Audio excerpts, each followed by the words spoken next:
बच्चों, मुझे माफ करना। मुझे मालूम है आप कल से भूखे हो। मुझे जाना होगा। बच्चों की माँ अपने बच्चों का पेट भरने के लिए मुझे दाना लेने जाना ही होगा। क्या हुआ जो अब आप बीमार हो गए हैं? आपने हमेशा हमारी हर ज़रूरत पूरी की है। आप घर में ही रहें, मैं जाती हूँ।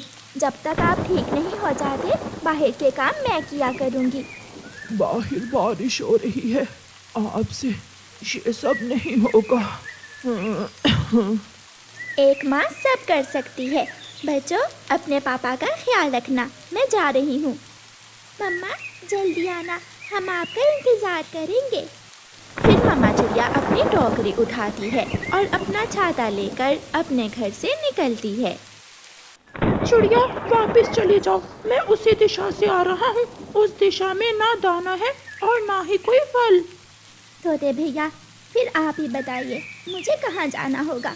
मेरे बच्चे भूखे हैं और मेरा पति कल से बीमार है। ऐसे बारिश के मौसम में दाना मिलना बहुत मुश्किल है। सब मरेंगे, सब भूख से मर जाएंगे। तोता ऐसे कहते हुए वहाँ से चला जाता है। मम्मा चिड़िया फिर से उड़ती है। उड़ते उड़ते मम्मा चिड़िया इंसानों की बस्ती में पहुँच जाती है। किसान की पत्नी अपने बच्चों के लिए खाना बना रही थी। वो बांस के छपड़े के नीचे बैठी हुई थी। चिड़िया वहाँ चली जाती है। माँ जी, मेरे बच्चे भूखे हैं, घर में खाने पीने की कोई चीज़ नहीं है, कृपया करें मुझे कुछ खाने को दें। चिड़िया, मैं एक माँ हूँ, मैं जानती हूँ कि बच्चों का दर्द क्या होता है। कोई माँ कैसे अपने बच्चे को भूखा देख सकती है। लाओ, अपनी टोकरी मुझे दो। किसान की पत्नी चिड़िया से टोकरी लेकर अंदर जाती है और उसमें कुछ चीज़ें रखकर वापस आती है। एक रोटी का टुकड़ा, एक फल और कुछ दाने मैंने रख दिए हैं टोकरी में। जाओ, अपने बच्चों को खाना दो और पड़ोसियों की भी मदद कर देना।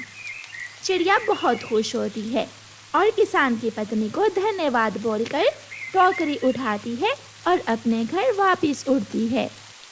मैं ले आई, मैं अपने बच्चों के लिए दाना ले आई। मम्मा, ये फल आपको कहाँ से मिला है? ऐसे मौसम में सूखा दाना और फल, आज तो बच्चों की माँ जीत गई। ये सब मुझे किसान की पत्नी ने दिया है। मैं ये बाकी के दाने पड़ोसी कौवों को दे आती हूँ। मगर मम्मा, बारिश के दिन है, ये दाना कल हमारे काम आएगा। मगर बेटा, पड़ोसी भी तो भूखे हैं, हमें पड़ोसियों का भी तो सोचना चाहिए। मामा चिड़िया बाकी का दाना लेकर कौवी और कौवे के घर जाती है। चिड़िया, मैं तो बहुत भूखी थी, ये दाना देखकर दिल को सुकून मिल गया। चिड़िया, मैंने तो सुना था कि इंसान बहुत बुरे होते हैं, पक्षियों को हमेशा नुकसान पहुंचाते हैं। नहीं कालू भैया, इंसान बहुत अच्छे भी होते हैं। किसान की पत्नी ने मुझे दाना दिया, फल दिया और एक रोटी का टुकड़ा भी। अच्छा, अब मैं जाती हूँ, मेरे बच्चे मेरा इंतज़ार कर रहे होंगे। चिड़िया चली जाती है। कालू, चिड़िया की बच्ची रोटी और फल खुद खा गई और हमें देने आई सूखा दाना। जो मिला है उसे खा लो, पेट भरो, मरने से अच्छा है ये सूखा दाना। गौरी और कालू सूखा दाना खा लेते हैं। दूसरे दिन गौरी कालू से कहती है, कालू जी, क्यों ना हम कुछ ऐसा करें कि ये चिड़िया किसान की पत्नी की नज़र में बुरी बन जाए और वो दाना और फल हमें देने लगे। उसके लिए हमें कुछ ना कुछ करना होगा। कौवा और कौवी भी इंसानों की बस्ती की तरफ उड़ते हैं। चिड़िया आज फिर अपनी टोकरी में भोजन रखकर वापस जंगल जा रही थी। कालू, वो गई, चिड़िया भोजन लेकर चली गई है। तुम चिंता ना करो, कल से ये सारा भोजन हमें ही मिलेगा। कौवा और कौवी किसान के घर जाकर छत पर बैठ जाते हैं। किसान की पत्नी अपना कंगन दरवाजे के पास रखकर टूटी से हाथ मुंह धो रही थी। कालू कौवा उड़ता है और किसान की पत्नी का कंगन उठा लेता है। कौवे किसान की पत्नी का कंगन उठाकर जंगल भाग जाते हैं। कालू जी, अब बनेगी चिड़िया चोरनी, और किसान की पत्नी उसे दाना तो क्या अपने घर के पास भी नहीं आने देगी। बच्चों की माँ, अब मौसम ठीक है, बारिश भी रुक गई है। कल से हम दोनों जाएंगे भोजन लेने। किसान की पत्नी मेरा बहुत ख्याल रखती है। अब हमें भोजन लेने के लिए मारे मारे फिरने की कोई ज़रूरत नहीं है। मेरा कंगन कहाँ गया? अभी अभी थोड़ी देर पहले तो मैंने अपना कंगन यहाँ ही रखा था। ये कैसे हो सकता है? कौन चुरा कर ले गया मेरा कंगन? किसान की पत्नी परेशान होकर अपना सोने का कंगन ढूंढने लगती है। शाम के बाद कौवा और कौवी किसान की पत्नी के पास आते हैं। माँ जी, ये सोने का कंगन आपका है क्या? ये कंगन तो मेरा है, मगर ये तुम्हारे पास कैसे आया? मैं कब से इसे ढूंढ रही हूँ। वो है ना चोरनी चिड़िया, उठा कर ले गई थी तुम्हारे घर से। मैंने देखा तो छीन कर ले आई उससे ये। माँ जी, हम बहुत अच्छे कौवे हैं, हमसे बुरे काम नहीं देखे जाते। वो चिड़िया ऐसा भी कर सकती है? उसने मुझे धोखा दिया। मैंने बारिश में उसकी मदद की, मैंने उसे दाना दिया, फल दिया, मगर उसने मेरे साथ ही ऐसा किया। कल अगर वो यहाँ आए तो उसे भगा देना, और माँ जी, उसके सामने मेरा नाम ना लेना। जैसी भी है, पड़ोसन है मेरी, मैं उसे कोई बात नहीं करूँगी। दूसरे दिन जब चिड़िया किसान की पत्नी के पास आती है तो किसान की पत्नी चिड़िया से सीधे मुंह बात नहीं करती। माँ जी, क्या बात है? क्या आज आप मुझे भोजन नहीं देंगी? तुम्हारे जैसी चोरनी से संबंध बनाकर मैंने बहुत बड़ी गलती की। चिड़िया, चली जाओ यहाँ से, मैं तुमसे बात नहीं करना चाहती। माँ जी, आपको ज़रूर गलतफहमी हुई होगी। मैं जिस थाली में खाऊंगी भला उसी थाली में छेद क्यों करूंगी? चिड़िया रोती हुई वहाँ से चली जाती है। थोड़ी देर बाद कौवे आते हैं और किसान की पत्नी से मीठी मीठी बातें करने के बाद भोजन लेकर चले जाते हैं। कालू, हमने कितनी चालाकी से किसान की पत्नी का कंगन चुराकर चिड़िया को चोर बना दिया। और अब किसान की पत्नी हर रोज हमें ही भोजन दिया करेगी। मिठू तोता पीछे वाले पेड़ पर बैठा अमरूद खा रहा था। वो ये सब सुन लेता है। ये कौवे बहुत बुरे हैं, हमेशा दूसरों से जलते हैं, मगर मुझे किसान की पत्नी को सारी बात बतानी होगी। मिठू तोता कबूतर और बुलबुल को साथ लेता है और किसान की पत्नी के पास जाता है और उसे सारी बात बताता है कि कैसे कौवे ने उसका कंगन चुराया और कैसे चिड़िया को चोर बना दिया। मैंने ये सब अपने कानों से सुना है। वो कौवे बहुत बुरे हैं। माँ जी, आप उस चिड़िया पर शक ना करें। वो चिड़िया तो बहुत दयालु चिड़िया है, उसने हमेशा हम सब की मदद की है। मैंने बहुत बुरा किया जो उन कौवों की बातों में आकर चिड़िया से नाराज हो गई। फिर किसान की पत्नी चिड़िया से अपने किए की माफ़ी मांगती है और जब कौवे अपनी टोकरी लेकर दाना लेने आते हैं तो उन्हें डंडा लेकर वहाँ से भगा देती है।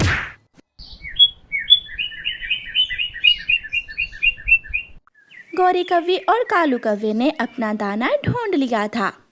कालू जी, हम ये दाने यहाँ छुपाकर पहाड़ों से बेरी के फल ले आते हैं और फिर घर जाते समय ये दाना यहाँ से उठा लेंगे।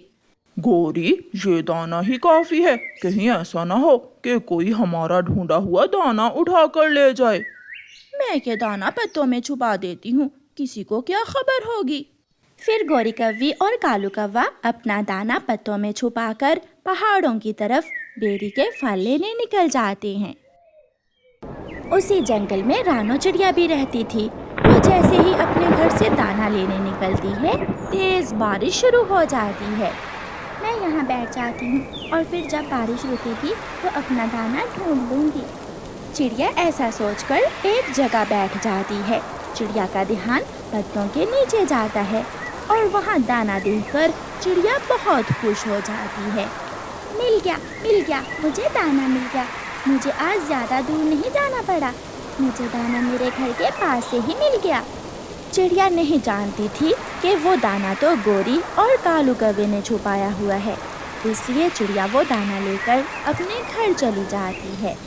प्यारे दोस्तों, रानो चिड़िया की ऐसी कहानियाँ सुनने के लिए YouTube सर्च बार में रानो चिड़िया की कहानी लिखें या फिर ये बटन दबाकर बोलकर कहें रानो चिड़िया की कहानी।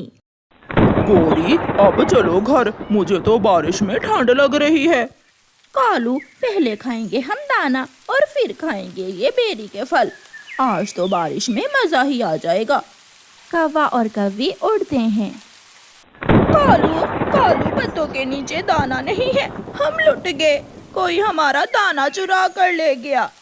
मैंने तुमसे कहा भी था कि दाना लेकर घर चले जाते हैं, मगर तुमने मेरी एक न मानी।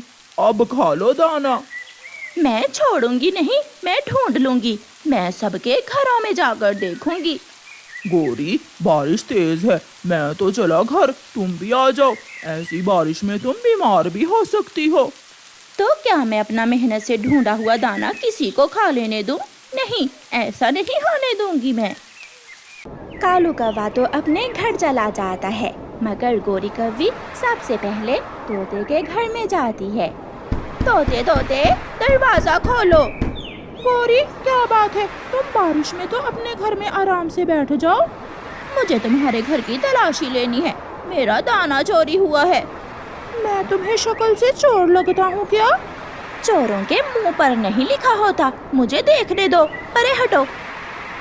ऐसा कहते हुए गोरी कव्वी तोते के घर में घुस जाती है। तोते ने बारिशों के लिए अपना दाना जमा करके रखा हुआ था। गोरी वो दाना देख लेती है। यही है, मेरा दाना मिल गया। नहीं नहीं, ये दाना तो मैंने कई दिनों से अपने घर में जमा करके रखा हुआ है। मोटी चोंच वाले, मुझे मेरा दाना वापस दे दो, वरना मैं बहुत मारूंगी तुझे। मैं तुझे बारिश में घर से बाहर निकाल कर मारूंगी। नहीं दूंगा। शोर सुनकर पड़ोसी चिड़िया भी आ जाती है। गोरी, क्या हुआ है? क्यों लड़ाई कर रही हो? ये दाना मेरा है चिड़िया, याद है ना? पिछले दिनों में मैंने ये दाना बारिशों के लिए जमा किया था, और ये गोरी की बच्ची मेरे ही घर में आकर मुझे ही चोर बना रही है। कहती है ये दाना इसका है। चिड़िया, मैंने पत्तों के नीचे अभी थोड़ी देर पहले दाना छुपाया था। न जाने ये तोता कैसे मेरा दाना चुरा कर ले आया। ये सुनकर चिड़िया डर जाती है, क्योंकि पत्तों के नीचे से दाना तो चिड़िया उठा कर लाई थी। गोरी, नहीं, तोते ने तुम्हारा दाना चोरी नहीं किया। ये तो मेरे सामने पिछले दिनों मैदान से दाना इकट्ठा करके लाया था। तो फिर मैं देखूंगी, मैं सबके घरों में देखूंगी। जिसके घर में मेरा दाना हुआ उसे तो मैं जान से मार दूंगी। चिड़िया बेचारी बहुत कमज़ोर थी। वो जानती थी कि अब तो गोरी उसे छोड़ेगी ही नहीं। गोरी कुछ सुने बिना वहाँ से भाग जाती है। वो सीधी कबूतर चाचा के घर में जाती है और चिड़िया अपने घर जाकर जल्दी से वो दाना अपने घोंसले के नीचे छुपा लेती है। कबूतर, सच बता दो, तुमने बड़े पेड़ के नीचे पत्तों से मेरा दाना चुराया है या नहीं? ना गोरी, मेरे पास तो मेरे चावल के दाने हैं। मैं तो आज घर से बाहर गया ही नहीं। जिंदगी में पहली बार मैंने बारिशों के दिनों के लिए भोजन जमा किया था, और वो भी चोरी हो गया। मगर मैं भी उस चोर को पकड़ कर ही दम लूंगी। गोरी वहाँ से भी चली जाती है। गोरी उड़ती हुई जा रही थी कि रास्ते में उसे मैना मिल जाती है। मैना, सच बताओ, वो सामने वाले पेड़ के नीचे से तुमने दाना उठाया है? नहीं, मैंने तो नहीं उठाया, मगर जब बारिश शुरू हुई तो चिड़िया वहाँ बैठी हुई थी। चिड़िया? इसका मतलब मेरी चोरनी चिड़िया है। गुस्से में गोरी कव्वी चिड़िया के घर की तरफ जाती है। चिड़िया, दरवाजा खोलो, जल्दी करो। आ गई। अब मुझे छोड़ेगी नहीं गोरी। क्या करूं? झूठ बोलूं फिर भी मारेगी, सच बोलूं तो फिर भी मारेगी। डरते चिड़िया दरवाज़ा खोलती है और गोरी कव्वी चिड़िया के घर में चली जाती है। गोरी कव्वी इधर उधर सब जगह पर देखती है। गोरी, क्या ढूंढ रही हो? कहाँ है मेरा दाना? कहाँ है? वो जो पत्तों के नीचे था। हाँ, वही दाना। मैं समझी। कोई पक्षी वो दाना वहाँ रखकर भूल गया होगा। ऐसा कहते हुए चिड़िया अपने घोंसले के नीचे से वो दाना उठाकर गोरी कव्वी को दे देती है। छोटी और कमजोर चिड़िया, बारिश में ये दाना ढूंढ ढूंढ कर मेरे पंख थक गए हैं और तुम बड़े मजे से मेरा दाना चुरा कर ले आई। नाना गोरी, मैं चोर नहीं हूँ, मुझे तो ये पेड़ के नीचे से मिला था। गोरी कव्वी चिड़िया की दौड़ लगाती है और अपना दाना लेकर चली जाती है। चिड़िया अपने घर में बैठकर रोने लग जाती है। मैंने अभी तक एक भी दाना नहीं खाया था, जो मिला वो गोरी ले गई। अब मैं ऐसी बारिश में अपना दाना कहाँ से लाऊंगी। चिड़िया फिर से अपने घर से निकलती है। बाहर तो बारिश थी, ऐसी बारिश में दाना मिलना बहुत मुश्किल था। गोरी कव्वी को घर जाते हुए रास्ते में एक चील रोक लेती है। गोरी कव्वी, कहाँ जा रही हो इतना दाना लेकर? चील दी, मैं नेक काम करने जा रही हूँ। मैं बारिश में ये दाना गरीब पक्षियों में बांटने जा रही हूँ। भूख तो मुझे भी बहुत लगी हुई है, मगर गोरी, तुम्हें तो पता है मैं दाना नहीं खाती, मैं तो मांस खाती हूँ, मांस। तो खा जाकर मांस, मुझे क्यों बता रही हो? मांस तो मेरे सामने है, काला है तो क्या हुआ, पेट तो भरेगा। ऐसा कहते हुए वो चील गोरी कव्वी पर हमला कर देती है और उसे पकड़ लेती है। चील गोरी कव्वी के ऊपर बैठ जाती है। चिड़िया भी वहाँ से गुजर रही थी। गोरी की आवाज़ सुनकर चिड़िया उस दिशा में आती है। बचाओ बचाओ, कोई मुझे बचाओ। चिड़िया पीछे से जाकर एक डंडा चील के सर में मारती है। चील नीचे गिरती है और बेहोश हो जाती है। अब जल्दी करो, यहाँ से भाग जाओ, ऐसा ना हो कि चील फिर से होश में आ जाए। चिड़िया, ये दाना मेरे भाग्य में ही नहीं है, ये तुम ही ले जाओ। मैं सुबह से इस दाने के पीछे पीछे फिर रही हूँ। तुमने मेरी जान बचाई, मैं तुम्हारा ये एहसान कभी भुला नहीं सकूंगी। जाओ, घर जाकर पेट भरकर ये दाना खा लो। गोरी कव्वी वो दाना चिड़िया को देकर अपने घर चली जाती है और चिड़िया घर जाकर पेट भरकर दाना खाती है और खुशी खुशी अपने घोंसले में लेटकर सो जाती है। कालू, दाना तो नहीं मिला, वो बेरी के फल कहाँ हैं? वो फल तो मैंने खा लिए। तुमने अकेले ही वो फल खा लिए, अब मैं क्या खाऊंगी? गोरी कव्वी को बहुत भूख लगी हुई थी। वो फिर से चिड़िया के घर जाती है और चिड़िया से कुछ दाने लेकर खाती है और अपना पेट भरती है।